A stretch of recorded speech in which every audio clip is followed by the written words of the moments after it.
Pemirsa, dari hasil pemeriksaan dokter forensik di mana tulang belulang yang ditemukan warga Banyumas, Jawa Tengah merupakan tulang manusia. Hingga saat ini kasus terus bergulir dan terungkap bayi yang dibunuh hasil hubungan insest antara ayah dan anak kandungnya. Dan sore ini kita akan membahasnya bersama dengan Reza Indragiri, psikolog forensik. Selamat sore Pak Reza. Selamat sore Mas David. Ya Pak Reza, apa tanggapan Anda mengenai kasus ini? Karena ini sudah berlangsung sejak tahun 2013 begitu. Ada 10 tahun dan kelihatannya sang ibu pun juga mengetahuinya. Sejujurnya saya membuka kemungkinan bahwa maaf kata relasi seksual yang berlangsung secara abnormal dan melanggar hukum ini boleh jadi juga ditandai oleh rasa mau sama mau. Kalau kita mau jujur bahwa anak-anak yang sudah memasuki usia pubertas boleh jadi sudah memiliki ketertarikan secara seksual, dan ketertarikan atau minat atau bahkan gairah seksual itu bisa saja tersalur dengan cara-cara yang salah.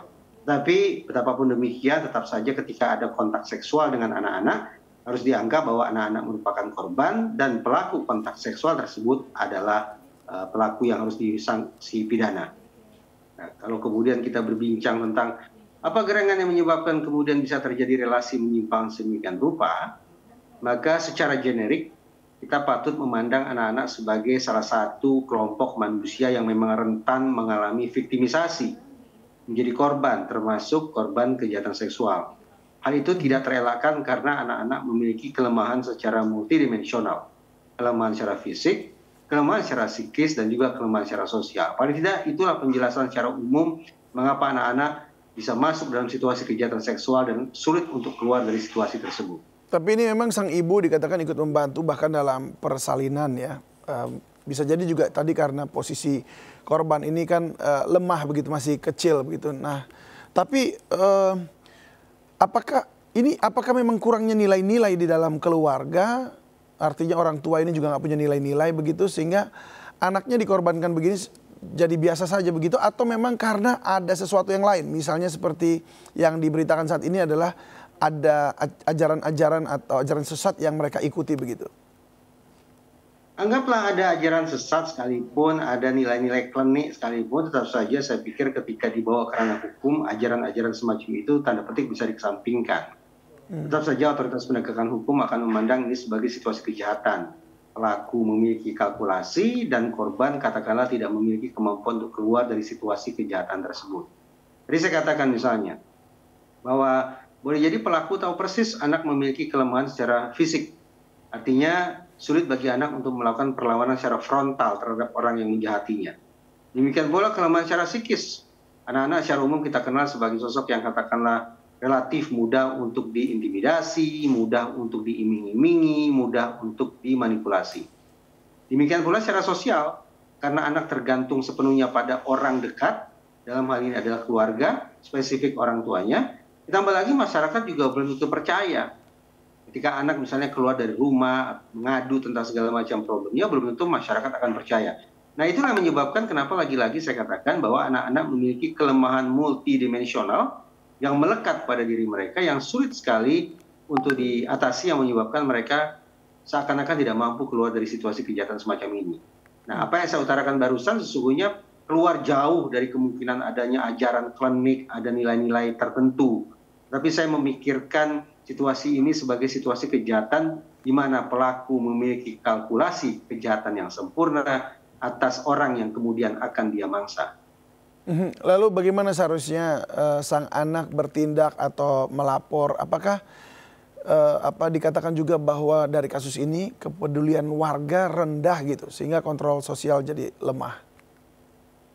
Sebenarnya selalu demikian, tetapi kita juga harus realistis bahwa kejahatan semacam ini berlangsung di dalam ruang privat, di dalam ruang tertutup, yang tidak bisa terjangkau oleh pengamatan masyarakat. Tambahan lagi, orang kita acap kali salah kaprah menganggap bahwa ketika di tetangga sebelah ada kejahatan terhadap anak, maka siapapun tidak boleh melintas pagar untuk kemudian mencari tahu tentang kejahatan tersebut. Padahal tidak demikian.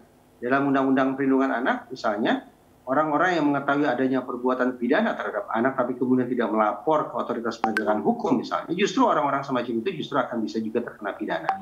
Jadi saya paham bahwa bahkan saya yakin bahwa masyarakat juga paham bahwa ini adalah hal yang tidak baik, hal ini melanggar hukum, melanggar norma agama dan seterusnya, tetapi mengatasi juga pelik karena sekali lagi berlangsung di dalam ruang tertutup. Jadi sampai batas mana ya kira-kira bahwa warga bisa melihat ini ada sebuah tindak pidana ini yang terjadi pada anak, dalam konteks bahwa anak ini nggak berani melapor, tapi warga bisa melihat bahwa oke, ini udah masuk ranah pidana nih, sampai batas mana gitu?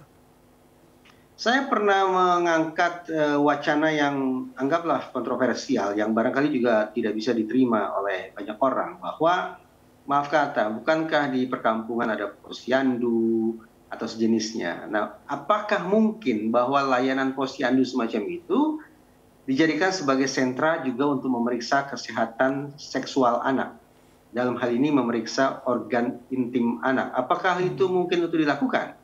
Saya tidak tahu jawabannya. Yang jelas beberapa waktu lalu misalnya ketika beberapa sekolah melakukan pemeriksaan terhadap yang disebut sebagai pemeriksaan keperawanan, ternyata terjadi kegemparan luas di masyarakat. Padahal boleh jadi pemeriksaan semacam itu tidak ditujukan untuk masuk ke situasi atau hal yang sifatnya privat, bukan. Tetapi justru untuk melakukan intervensi secepat mungkin apabila diketahui bahwa ada anak ataupun murid yang ternyata memiliki penyakit menular seksual, memiliki kelainan perilaku seksual. Semakin cepat ditangani, semakin cepat diobati, mudah-mudahan kesembuhannya juga akan semakin baik. Tapi sekali lagi ini saya pikir merupakan gagasan yang perlu kita hangatkan kembali tanpa harus kemudian menjadi serba curiga, serba paranoia, menganggap bahwa orang-orang yang memiliki pemikiran semacam ini punya hasrat untuk melecehkan kaum hawa. Mudah-mudahan tidak ditafsirkan demikian. Ya, ya. Dan peringatan penting tentang urgensi pendidikan dan kesadaran akan risiko hubungan incest serta dampak kesehatan keturunan yang ditimbulkannya. Ini bagaimana sosialisasinya? Apakah Anda sejauh ini melihat ini berjalan begitu? Tanpa harus diberikan materi yang rumit, yang berat, saya yakin masyarakat kita secara umum sudah tahu persis bahwa relasi seksual antara orang tua dengan anak, baik itu ibu dengan anak ataupun ayah dengan anak, adalah sesuatu yang tidak terbenarkan sama sekali. Tapi tadi saya katakan, karena ini berlangsung dalam ruang privat, maka luput dari pengamatan masyarakat. Nah, karena luput dari pengamatan masyarakat, maka lagi-lagi kalkulasi kejahatan para calon pelaku memang berlangsung di tempat yang sangat ideal. Mereka bisa merenung, mereka bisa berhitung secara matematis tentang target, insentif, sumber daya, dan resiko tanpa terganggu oleh pihak manapun. Mereka dengan leluasa melancarkan aksi kejahatan itu terhadap darah daging mereka sendiri. Kalau saya ingin katakan bahwa mudah-mudahan kita tidak hanya hangat berbincang tentang hal ini pada fase kegemparan seperti sekarang, tapi mudah-mudahan publik tetap melek, tetap memperhatikan bagaimana kemudian akhir dari kasus semacam ini. Saya pribadi berharap bahwa pelaku yang luar biasa biadab seperti pada kasus ini dikirim sesegera mungkin ke liang lahat. Artinya hukuman mati begitu ya? Saya tidak menemukan ada pembenaran seujung kuku pun yang kemudian bisa diangkat oleh para manusia bejat, orang tua laknat semacam ini untuk membela diri mereka di ruang persidangan. Lalu kalau orang tuanya akhirnya dihukum mati, anaknya ini harus kemana begitu? Ada petik, tidak usah terlalu khawatir karena di dalam Undang-Undang Perlindungan Anak sudah jelas anak korban kejahatan seksual mendapat perlindungan khusus. Anak-anak yang katakanlah korban penelantaran, korban perlakuan salah juga mendapat perlindungan khusus. Dengan kata lain, anggaplah pelaku dihukum mati, tetapi semestinya kita teryakinkan bahwa anak kemudian tidak akan terbengkalai hidupnya. Negara bisa sesegera mungkin hadir sebagaimana titah Undang-Undang Perlindungan Anak. Tinggal lagi kita tagih seberapa jauh kemudian negara dalam kurung CQ pemerintah konsekuen dengan aturan main itu. Baik, singkat saja mungkin Pak Reza terakhir, saat ini kira-kira siapa yang harus menangani yang tepat begitu, yang menangani anak ini? Kalau kita asumsikan bahwa anak ini juga mengalami penderitaan yang sifatnya multidimensional, maka sudah barang tentu yang bersangkutan harus direhabilitasi juga secara multidimensional. Dari otoritas kedokteran, psikologi, sosial, perlindungan anak, semua, bahkan mungkin juga otoritas agama perlu bahu-membahu memberikan pertolongan, memberikan bantuan terutama kepada anak yang sudah menjadi korban tersebut. Baik, terima kasih Pak Reza telah bergabung bersama kami di MNC News Now dan salam sehat selalu. Salam sehat.